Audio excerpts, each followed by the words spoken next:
Itty-bitty towns have a reputation for hiding the biggest secrets. I never believed that to be true of our little town. It's quite sleepy and quiet, and the worst skeletons hiding in anyone's closets were whether or not Miss Bamfrey's hair was that color naturally, or if she went to the city and dyed it. There was nothing dark, nothing horrendous about it. At least, there wasn't anything dark or horrendous until we found those tapes. My father happened to be a sheriff of our town, so I spent most of my summer days lounging around the police station, getting peeks at evidence that any other kid would be beat within an inch of their life for looking at, but which the other officers entrusted with me, partly because my father was kind of intimidating and felt like I could do no wrong. So, of course, I happened to be there when the deputy, Petey, walked in with an old cardboard box nearly overflowing with videotapes. "What's all this for, Petey?" my father asked, lumbering out of his office. I walked up behind him and got a better look at Petey. I jumped a little. He was visibly shaken, skin much too pale, lip quivering slightly, and his handlebar mustache dripping sweat. I think you ought to have a look at it for yourself, Sheriff," he said.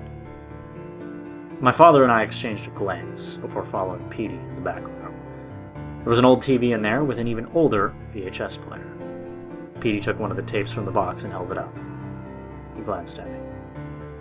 "I ain't sure she ought to see this, Sheriff," he said in warning. "It was enough to give me night terrors for the rest of my life. Maybe she should just wait outside. Now, my Sarah can handle anything this town or the next can throw at her," my father said proudly, hand on my shoulder. I smiled encouragingly at Petey. He sighed. "Fine," he said. He slipped the tape into the player and paused it for a moment. "Just so you know," he said to us, "I don't think I can stomach watching this again. I'm going to wait outside." "Go right ahead," said my father. I could hear the curiosity edging his words and felt my own interest grow. Petey nodded, hit play, and hurried out of the room, shutting the door tight behind him. My father and I exchanged glances before settling down in a couple of old rusty folding chairs and turning our attention to the TV. Well, first, the screen was filled with static, harsh and loud, grating on the eardrums. This lasted about 5 seconds before it abruptly glitched to a very stylized title screen proclaiming, "Welcome to Playtime with Babydoll." There was a girly little dollhouse in the corner, painted pink and purple and white, but old. Cobwebs decorating the corners and the tiny windows cracked and dark. Some music box tune played in the background. This scream, too, lasted about 5 seconds before turning abruptly to black. Slowly, achingly slowly, actually, forms began to fade onto the screen. I gasped as the image became clearer. It was a child, no older than 13, I would guess. A girl strapped down to an old rocking chair. She was blindfolded and gagged. She appeared to be in a dimly lit room. I could see something on the wall behind her, but it was too dark to see exactly what it was. The girl was limp, her chin resting on her chest, her black hair fluttering over her blindfold with each ragged breath through her nose. There was more music in the background, someone humming the same tune that had played on the title screen. When I looked for it, I could clearly see a shadow on the wall, just to the left of the girl, a woman's silhouette. She was swaying back and forth, shifting her weight from one foot to the other, like someone who'd had too much sugar in her coffee that morning. The girl in the chair lay prone for several long seconds while the humming continued. Suddenly she twitched. Her head lifted slightly and a low groan escaped her throat. The humming stopped. "Well, look who's finally woken up," said the shadow cheerfully. "Playtime at last." The voice was completely devoid of the characteristic southern drawl native to our little town. The woman finally came into the shot, however, we couldn't really see her, only her back. I watched as she bent down and undid the little girl's blindfold. She stepped back out of the camera's view. The little girl lifted her head, a fog of sleep still hovering about her face. This quickly faded as she realized she was bound to the chair and still gagged. She began to tug on her bonds, whimpering in desperation through the cloth around her mouth. Now, no need for that," said the woman's voice in the background. The shadow was moving off to the side once more, doing what, I couldn't tell. "You'll be up and out of there soon enough, Dolly. First, though, It's time to play. The girl stopped struggling when she heard the voice. Her head snapped up. She stared off screen while the shadow woman continued to chat as though discussing party plans with a darling friend. I must say you are one of the prettier dolls I've had the pleasure to play with. I do so love your hair. If only mine could be like that. It used to be such a lovely blonde color, but it faded to this mess when I got older. Oh well, at least I still got my looks. The shadow shifted, as if turning around, and the girl's eyes widened. She began to struggle in her bonds again, whining in fear. The woman giggled a little hysterically. Oh, these? Yeah, some doctors did it to me a long time ago. They told me they were working on some fertility drug, but they actually wanted to see if they could make a living marionette type deal. That's why they call me Babydoll. More giggling. Now, how about we start off with a little tea party? The woman, Babydoll, came back into view once more. I still couldn't see her front side, but her hands were clearly in view, one holding a plate with little cakes on it, the other holding a pot of steaming tea. There was something on her forearms. I couldn't tell what it was. It was too dark, and it almost looked like jagged lines some kids would scrawl on their skin with pens when they got bored in school. No matter where the woman moved, unless she stood directly in front of the camera, we could see the little girl as plain as day as well. Her face was now tear-streaked, panic in her eyes. Now, which do you prefer? Babydoll asked, gesturing with the plate of cakes. Chocolate, vanilla, or strawberry? The little girl mumbled against her gag. Neapolitan it is, then. Babydoll selected a cake, one much too large to be consumed in less than 3 bites. She set both the tray and the pot down and delicately slipped a finger under the gag, pulling it down so it was wrapped loosely around the girl's chin of her lips. Please, the girl began immediately. I don't know what you want from me, but please let me go. Let me just... Her words were cut off as Babydoll stuffed the entirety of the cake into her mouth, fingers pushing until the knuckles were pressing against the girl's front teeth. Babydoll removed her hand and the girl began choking and sputtering. The woman tisked. Now, that's not very polite, she cooed, wagging her pointer finger, coated in frosting and saliva. Swallow your food, Dolly. No talking with your mouth full. The girl made as if to spit the cake out, but Babydoll was too fast, snatching up another and stuffing it into the girl's already full mouth. Babydoll crammed cake after cake past the poor child's lips until her cheeks were so swelled they looked like as if they'd split apart. Her mouth just couldn't even close, and she was retching and straining against the strap that bound her torso to the chair, obviously trying to bend forward and cough up the hideous amount of pastry. Babydoll then took up the gag once more and tied it snug across the girl's mouth. Now chew and swallow like a good girl, Dolly, she chirped. She stood and stepped backwards out of the frame. It was a long time, but with her eyes squeezed shut and tears dribbling down her face, the girl slowly and surely began to swallow chunks of cake, choking frequently and coughing through her nose. At last the final crumbs were down, and the gag, no longer wrapped tight around the girl's puffed-out cheeks, was slackened enough that she could finally gasp for breath. You could see frosting coating her tongue in a sickly blanket. Good girl, Babydoll cheered from her position off screen. She came back into view, now holding a long leather strap in her hands. Very good girl. That was a big, nice bite you took, Dolly, and you finished it all.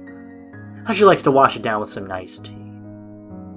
Babydoll took a handful of the girl's hair and wrenched her head back, looping the leather strap around her forehead and the back of her chair, securing it. She then picked up the teapot, whose contents were still spouting a thick cloud of steam. She took the girl's chin with one hand, forcing her mouth open, and then casually poured the scalding contents of the pot down the girl's throat. The girl thrashed against her binding, stomach heaving. She tried to scream, but only managed to gargle the tea a little, spilling some out and down the corners of her mouth. Some of it was stained red with blood. More choking and coughing. Babydoll didn't stop until the teapot was empty, spilling the tea all over the girl's face, throat, and shirt. I could see the angry red welts it left on the skin. When the teapot was finally empty, Babydoll tossed it over her shoulder. I heard it shatter against the wall off screen. She released her hold on the girl's chin and unbound her head. The girl's head fell forward again. She was still gagging and coughing, the blood and tea mixture now more red than brown. I always love a good tea party, Babydoll said cheerfully, stepping off screen again. But we're running out of time! Let's play dress-up. Babydoll stepped back into view with a bundle of cloth in her arms. The little girl, it seemed, had passed out from the pain. So Babydoll used this to her advantage, untethering her, slipping a silk dress over her head, and strapping her back in with just a few fluid movements. She reached off camera and brought forth a syringe, sinking it into the girl's neck. She shrieked and came to, jerking her head forward. The needle broke off and stuck in her neck. Sorry for the rude awakening, Dolly, Babydoll said, pulling a threaded sewing needle from her pocket. But, like I said, we're running out of time, and I'd like to spend the last few minutes of our playdate with you while you're awake. With that, Babydoll leaned forward and stuck the needle through the silk shoulder of the dress and the flesh of the girl's shoulder. The girl shrieked like an animal. Taking her time and humming that awful music box tune again, Babydoll stitched the dress all the way down both arms and up both sides of the rib cage, circling the wrists and connecting the halves across the collarbone. She cut the thread and pulled a spool of thin wire from her jeans pocket. This is the fun part, she said slyly. She bent down and, forcing the girl's mouth up at the corners to create a grotesque grin, began to sew her mouth shut. This was too much. I'd wanted to stop watching almost as soon as I started, but found I just couldn't tear my eyes away. They remained glued to the screen as Babydoll stitched away, bringing forth rivulets of blood, cut the wire, and then promptly buried the needle in the girl's throat. Muffled screaming through motionless lips, more blood pouring from where the needle had hit a vein, but hadn't gone through straight. The girl struggled and screamed, thrashing against her bonds, tears pouring from her eyes and blood pouring from her grin and neck. Babydoll just stood there, swaying back and forth again, just humming. She finally stopped after letting the girl suffer for about 15 seconds. Another syringe was produced, this one seemingly empty. Babydoll plunged it into the girl's heart, and mercilessly, the girl was dead. Babydoll stood there for several minutes, head tilted to the side. She stepped off screen. We were left staring at the stitched-up, stabbed, choked, blood and tea-stained body for several seconds. I shivered and had to suppress the urge to cry as I realized there was still some icing and blood oozing out from between the stitches in her mouth. Suddenly a light came on, and I could clearly see what was stuck to the wall behind the girl's body. I screamed. Every inch of that wall was covered in pictures of children, boys in suits and girls in dresses, most in their preteens or younger, all with their mouths sewn shut. And then Babydoll was back. She adjusted the girl a little, fluffed her hair, smoothed out her skirt, then turned and knelt before the camera. The sight made the scream stick to my throat. She was a lovely woman, pale, with curly, dirty blonde hair parted on the side, pulled over one shoulder, but her skin... it was broken and cracked on her face, neck, and arms as if she were an ancient porcelain doll. I could see no flesh through the chips on the surface. She grinned into the camera, her teeth looking like white glass. "Thanks for stopping by to play, dollies," she said brightly. Another small crack formed at the corner of her grin. "See you next time."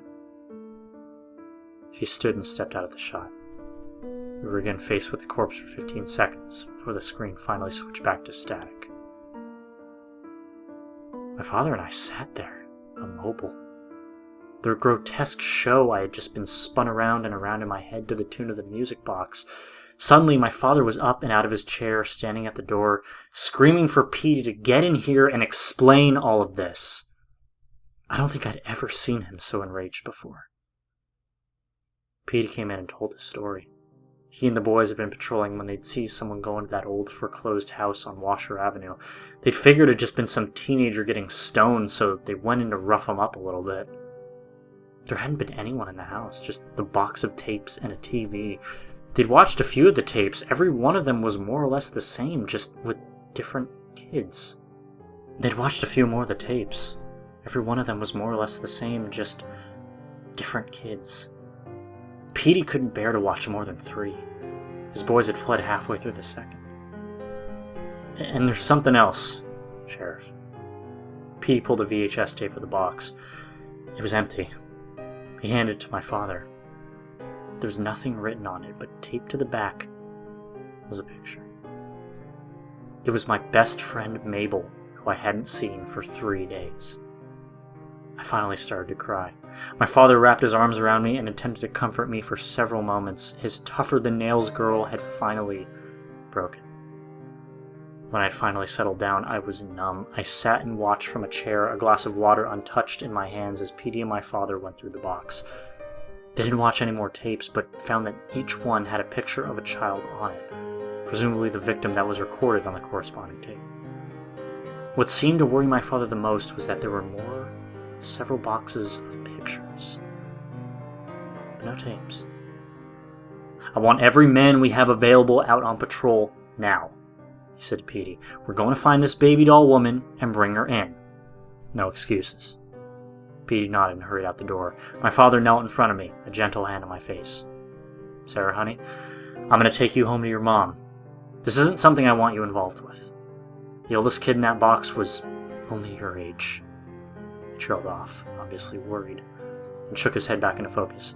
I want you to go wait out in the patrol car, okay? I'll be there in just a few minutes. I nodded, mute. My father kissed me on my forehead. I abandoned the glass of water and stood, leaving the room. That stupid music box tune was stuck in my head. As I walked out of the station and across the parking lot towards my father's cruiser, I could have sworn it got louder. And clearer, too. Like someone was humming it. Like they were walking right behind. A sharp pain in the back of my neck. My eyes rolled up in my head and everything went black. I couldn't see anything when I came to. I could still hear that terrible humming. Something was wrapped tight around my wrists, ankles, and chest. I could taste thin cotton in my mouth. Groggy, I groaned a little and rolled my head back. The humming stopped. Look who's finally woken up! I froze. I recognized that voice, that awful, cheerful voice devoid of the accent native to my home. Playtime? At last.